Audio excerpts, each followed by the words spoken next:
क्या करें, लोगों को हमने भी जवाब दिया। कराची में सब्जी मंडी में 17 रुपए किलो टमाटर मिल रहे हैं। कौन सी सब्जी मंडी में सर? आप जाएं जाके चेक करें। कौन सी सब्जी मंडी में? इस्लामाबाद की? फिर वो ये आपके हेडलाइन एड्रेस भी बता दें। के ऊपर चल रही है।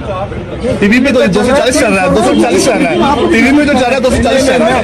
नहीं, मैं मैंने आज 300 रुपए में खरीदा है। मैं तो ये कह रहा हूँ कि काफी चीजों की कीमतें जो हैं उनको कंट्रोल करना चाहिए।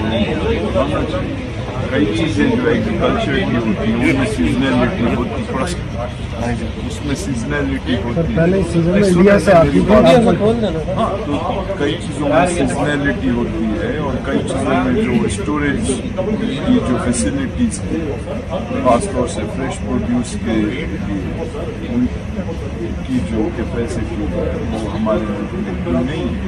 तो इन चीज़ों के जो है हल निकालनी चाहिए और इस पर